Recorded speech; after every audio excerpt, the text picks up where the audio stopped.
नमस्कार, आप सभी का स्वागत है हमारे YouTube channel TET pass all पर। हेलो। हेलो, नमस्ते सर। हाँ जी, नमस्ते। सर हम आजमगढ़ से बोल रहे हैं। हाँ। सर हम ये जानकारी लेना चाहते थे कि जैसे हम 2008 में बीएड किए हैं हम्म। और 2021 में पास किए हैं टेट, हम्म। और हमारी एज भी ख़त्म होने वाली है। हम्म। तो क्या उसमें कुछ हो सकता है कि ओवर एज हो जाएंगे? अभी तक कहाँ थे आप? 2008 में बीएड किए, 8 के बाद 2011 से बीएड को जो है मौका हाँ तो मिला। 11 में, 18 में, 19 में, 20 में कहाँ थे आप अभी तक? सर उधर बीएड नहीं निकल पाया था ना, वो जूनियर का निकलता। जूनियर 4 बार निकाल चुके हैं, लेकिन प्राइमरी नहीं निकल पा रहा था। अब की बार निकला है तो दिक्कत हुई। तो जो चीज़ आपको निकालना था, करना था, जिसकी भर्ती हमेशा आती है, जी। जो चीज़ें हो रही हैं हर जगह, हाँ वो तो आप हाँ। कर ही नहीं रहे थे। नहीं सर, वो 1-2 नंबर से पता नहीं कैसे रुक जाता था। हम्म। जूनियर निकल जाता था। तो ये तो आपकी कमी है ना, चाहे जैसे हाँ जो सर। भी हुआ। आपने प्राइमरी टेट नहीं निकाला, इतना अपना समय गवाया, हाँ सर। तो उम्र की शिकायत तो आपको तो बिल्कुल नहीं करनी चाहिए ना। हाँ जो वो बीएड तो निकला सही जा है। रहा है वो तो आपने स्वयं किया है ना। हाँ सर। तो कोई भी चीज है, उसका हाँ कोई और जिम्मेदार नहीं होता है, व्यक्ति स्वयं होता है, चाहे कुछ भी हो रहा हो किसी भी मैटर को लेकर के। जी सर। क्योंकि लोग, ज्यादातर लोग जो है, 99% लोग जो है सोए हाँ रहते हैं, हाँ। देर से जगते हैं, जी। और फिर जो है तरह तरह की जो है बस सरकार से शिकायतें रहती हैं कि ऐसा है वैसा है।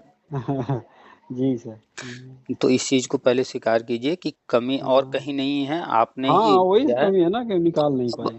तो अब आप जो है बस ये कर सकते हैं कि हम्म, अपनी तरफ से प्रयास कीजिए, जो सामने मौके मिले उनमें से कोई एक मौका जो है जी वो जी। ले लीजिए उसमें नौकरी। हाँ, जी तो आप प्राइमरी भी टेट पास हैं, जूनियर भी टेट पास हैं, जी। और सीटेट भी पास हैं, जूनियर का यूपी भी टेट पास हैं। अच्छा, तो आप टेट 11 में पास। सुपर जूनियर का पास किए थे, फिर 16 में किए, फिर 19 में किए, हम्म। फिर 21 में किए जूनियर वाला, 21 में प्राथमिक का हुआ है। लेकिन अच्छा, तो अभी आप ओवर एज के करीब हैं, लेकिन हुए तो नहीं है ना। नहीं नहीं सर, अच्छा तो अभी आप साल भर है। अच्छा तो आप जो है हम्म, तैयारी कीजिए। जी प्राइमरी और जूनियर दोनों भर्ती आएगी, जी तो उसके लिए तैयार रहिए। पहले से सुपर टेट का सिलेबस ले करके जी। हाँ, तैयारी लिए हैं करते रहिए। उसको, चंद्रा की कोचिंग भी लिए हैं। जम करके एकदम तैयारी कीजिए। जी। और अभी जो है कोई घोषणा हुई नहीं है भर्ती की, हाँ, लेकिन उसी से दिल थोड़ा उबने बढ़ने लगता है कि अब कोई इसमें तैयारी नहीं है, ओवर एज होने के करीब हैं। हम्म हाँ, इसी से दिल बैठ जाता है कि अब कहीं ऐसी इसी तरह ओवर एज ना हो जाए। 24 घंटे हैं, 24 घंटे में 8 घंटा तो सोना ही है। कुछ न कुछ काम धाम करते होंगे, घर परिवार का काम होता जी, होगा अब सब। वही दिक्कत है ना, घर पे अकेले हैं भी। तो हाँ काम में, घर परिवार में 8 से 10 घंटे या 12 घंटे चले जाएंगे। अगर बारह हाँ। घंटे 12 घंटे इधर निकाल लिया जाए, 8 घंटा सोने में निकाल लिया जाए, 12 8 20, उसके बाद भी जी 4 घंटे तो आप पढ़ ही सकते हैं। जी। अगर 4 घंटे में 1 मिनट भी आप कम पढ़ रहे हैं, तो फिर आप जो है उम्मीद छोड़ दीजिएगा कि जो है नौकरी मिलेगी, क्योंकि जी आप ओवर एज के करीब हैं। जी। अब अगली भर्ती में आप अगर एक सीट नहीं लेते हैं, तो फिर आपको तो दिक्कत होने वाली है। सर। तो कम से कम, कह रहे हैं ज़्यादा कर लीजिए तो और अच्छी बात है, कम से कम 4 घंटे एकदम जम करके तैयारी कीजिए प्रतिदिन। जी 1 घंटा मैथ लगाइए, और अदर सब्जेक्ट जो है आधा 1 घंटा जैसे भी मैनेज करके हफ्ते का प्लान बना के जी पढ़ते रहिए। सुपर टेट आएगा, 100% आएगा। जो नया आयोग जी गठित होना है, जी। वो गठित हो जाएगा। हाँ उम्मीद है कि जनवरी फरवरी में हो जाएगा। हाँ। उसके बाद जैसे ही गठन होगा, तुरंत जी घोषणा होगी। जी तो नई भर्ती आएगी हर हाल में, आप जी बस तैयारी में लगे रहिए। जी। प्राइमरी भी जैसे ये आएगी। बीएड वाला थोड़ा लफड़ा लगा दिए हैं सब ना, बीएड बीटीसी वाला, इसे थोड़ा और वो डिस्टर्बिंग कर देते हैं सब। वो आपकी टेंशन नहीं है। जी अब मान लीजिए आप गए हैं बाजार में जी जूस पीने, एक जूस वाले के पास गए, और जी। उसका जूस निकालने वाला मशीन खराब हो गया है। हाँ। तो वो टेंशन आपकी है या उसकी है? नहीं, टेंशन तो उसकी है। आपको तो जूस पीना है ना। जी जी। उसका खराब है, कोई बात नहीं, दूसरे से पी हाँ लेंगे। जी। तो इसी तरीके का कि जी एक गजट रद्द हुआ है, वो टेंशन जी आपका नहीं है, वो सरकार का है।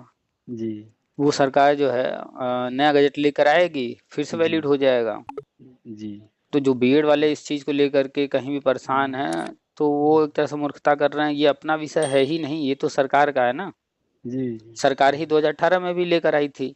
हाँ किसी ने कहा तो नहीं था अपने से कि भैया कीजिए ऐसा नहीं कुछ। नहीं हाँ सरकार अपने चलाई तो थी। नियम कानून सरकार ही बनाती है, और जी अगर किसी कारण से कोई चीज़ रद्द हुआ है तो फिर उसमें सुधार करके नया आएगा, वो भी सरकार को ही करना है, वो खुद ही कर लेगी।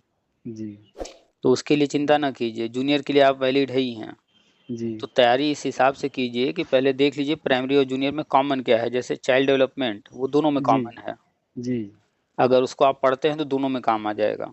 हाँ भाषा, 2 भाषा कम से कम दोनों में रहना ही है। जी संस्कृत हिंदी लेते हैं।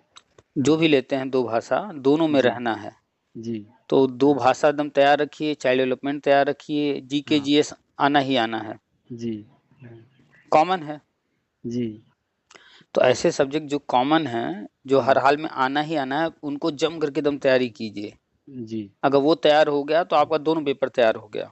जी अब इसके बाद कुछ पर्टिकुलर ऐसे पार्ट होंगे या ऐसे हाँ सब्जेक्ट होंगे जो किसी एक में ही पूछे जाएंगे, दूसरे में नहीं। तो हाँ उनको फिर बाद में तैयार कर लीजिएगा, लेकिन पहले उनको तैयार कीजिए जम करके जो दोनों में आने वाले हैं। हाँ जी भाषा और चाइल्ड डेवलपमेंट वाला। भाषा 2, चाइल्ड हम्म, डेवलपमेंट, ये हर हाल में दोनों में आएगा। जी ठीक है। जी अब इसके बाद सुपर टेट का सिलेबस आप उठा लीजिए। हाँ प्राइमरी का हुआ ही है, एडेड जूनियर का हुआ ही है। जी दोनों में तुलना कर लीजिए कैसे हुआ जी है, जी कैसा सिलेबस है दोनों का। तो जी जो कॉमन है पहले उसको तैयार कर जाइए। अगर आपने कॉमन तैयार कर लिया, मान लेते हैं 40% सिलेबस जो है दोनों में कॉमन है, हाँ तो 40% अगर आपने तैयार कर लिया तो दोनों का तैयार हो गया ना एक बार में, जी अलग अलग नहीं पढ़ना। अब जो हाँ बचे 60%, हाँ तो उतना ही आपको फोकस करना होगा। तो जो भर्ती पहले आ जाएगी, जी वो 60% उसका फोकस कर लीजिएगा। जी लेकिन 40% जो कॉमन है, उसको हाँ तो हमेशा तैयार रखिए ना, कि उसको फिर लगेगा इसको तो हमें पढ़ना ही नहीं है अब। जी बाकी जो सिलेबस कॉमन है, जीके हुआ, जीएस हुआ, जीके हाँ जीएस, मैथ हुआ, मैथ तो भाई डेली 1 घंटा लगाइए कम से कम। जी अगर आपका मैथ अच्छा हाँ वही है, नहीं मैं थोड़ा सर कमजोर है थोड़ा। मैथ कमजोर है, तो कक्षा 3 की किताब ले आइए, सरकारी वाले नहीं, प्राइवेट स्कूल में जो अच्छा चलती है जी इंग्लिश मीडियम में। थोड़ा इंग्लिश में जी दिक्कत जरूर होगा, लेकिन वो लिखी हाँ गई जो किताब है इंग्लिश मीडियम वाली, वो अच्छा अच्छी लिखी गई है। जहाँ इंग्लिश में दिक्कत आएगा तो गूगल ट्रांसलेटर से ट्रांसलेट कर करके पढ़ते जाइएगा, नियम सीखते जाइएगा। अच्छा और सिर्फ सवाल ही मत लगाइएगा, नियमों को भी सीखिएगा, जो थ्योरी लिखा होता है उसको भी ध्यान से पढ़िएगा। जी तो हाँ, मैथ क्लास 3 से शुरू करेंगे, बहुत आसान होता है। एक एक कक्षा का 4 4 5 5 बार पढ़ पढ़ के किताब अच्छा पूरा अच्छा खत्म कर दीजिए। आ जाइए जी 6 का, 7 का, 8 का, 8 तक पढ़ लीजिए, बहुत है। अच्छा जब ये स्कूल वाली किताब पढ़ लीजिएगा, फिर उसके बाद कंपटीशन वाली उठा लीजिएगा।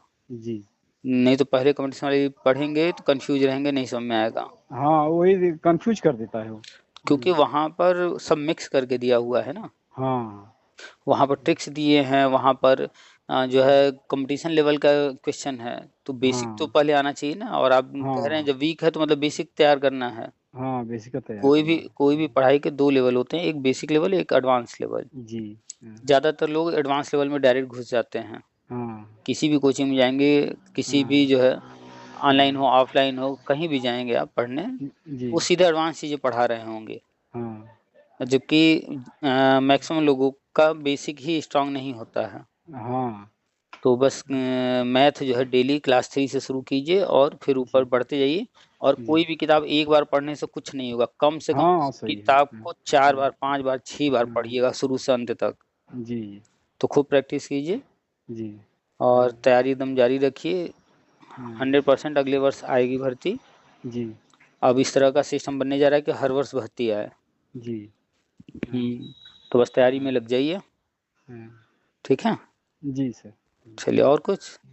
नहीं सर यही पूछना चाहते थे कि वही कि ओवर एज हो जाएंगे। अच्छा सर ये बता रहे थे कि जो मतलब जो टेट पास हैं हम्म वो सभी को रखा जाएगा क्या? ऐसा हम भी उसमें हो सकते हैं क्या? वो जो राष्ट्रीय शिक्षा नीति के तहत पद खाली हैं, उनमें केंद्र जी सरकार भर्ती कराने जा रही है, वर्षवार नियुक्ति लेगी। तो आप 2011 या 18 के बाद वाला कोई टेट इधर पास किए नहीं है, और पहले चरण में नहीं 11 से 18 तक वालों को लेने की योजना है। जी सीटें और ज़्यादा हैं तो 18 के आगे बढ़ेंगे तो फिर 19 है, 20 है, 21 है, 22 हर साल टेट सीटेट कुछ न कुछ होता रहा है। हाँ होता रहा है जी। और आप 21 में पास हैं, हाँ इसलिए वही आपसे जिसका रिजल्ट रुका हुआ है। हाँ, इसलिए आपसे उसका जिक्र नहीं कर रहे हैं, जी क्योंकि उधर जो है बहुत पीछे हैं आप, तो उधर हाँ मत बहुत ध्यान पीछे हूँ। दीजिए। और जी उधर भी होगा तो भी उधर भी इंटरव्यू डेमो होने के चांसेज हैं, तो पढ़ाई तो अच्छा तब भी करनी पड़ेगी। जी जी तो आप उधर ना फोकस करते हुए उस जानकारी लेते रहिए क्या हो रहा जी है आगे। हो सकता है कि इतने पद तो बहुत खाली हैं, तो हो सकता है और हाँ आगे तक के लोगों को लें तो पता चलता रहेगा कहाँ तक ले रहे हैं, तो उस हिसाब से आप भी तैयार रहेंगे। तो जानकारी जी तो लेते रहिए, लेकिन फोकस कीजिए आप पढ़ाई पर, सुपर टेट की तैयारी पर एकदम। जी सर। आपके यही आपसे सामने मार्गदर्शन चाहते थे कि आप कोई सलाह दें कैसे कैसे क्या करें तो। आप बस यूपी का 69,000 वाला और सर या 500 वाला पेपर उठा लीजिए। उसके बाद जी जो है अभी केवीएस का हुआ है उसका पेपर उठा लीजिए, बिहार भर्ती हुई है उसमें पेपर उठा लीजिए, अच्छा इधर लगातार टेट सीटेट जो हुए हैं उनके पेपर उठा लीजिए। इतना जो है उठा करके जी इनमें देख लीजिए कहाँ कहाँ से क्वेश्चन पूछे गए हैं, उस चैप्टर को बिल्कुल पढ़ जाइए एकदम अच्छे से। जी और पढ़ने का तरीका आप ऑब्जेक्टिव मत पढ़िएगा, डिस्क्रिप्टिव पढ़िएगा। लोग जो ऑब्जेक्टिव पढ़ते हैं कि बस क्वेश्चन आंसर रट्टा मारते हैं और फंसता वसता है नहीं ज़्यादा। जी जी जी डिस्क्रिप्टिव हाँ पढ़ेंगे पूरा चैप्टर ही, जब पढ़ लिए पूछे जहाँ से पूछना है, जी चाहे जितना घुमाना हो, पूरा चैप्टर ही हम पढ़े हुए हैं। हाँ तो डिस्क्रिप्टिव पढ़िएगा, जी ठीक है। तो तैयारी में दम जम कर लग जाइए, भर्ती आएगी हर हाल में। जी चलिए, और कुछ ठीक तो है नहीं? सर। नहीं सर बस यही जानकारी चाहिए। ठीक है, रखते हैं फिर। ठीक है नमस्ते सर। नमस्कार।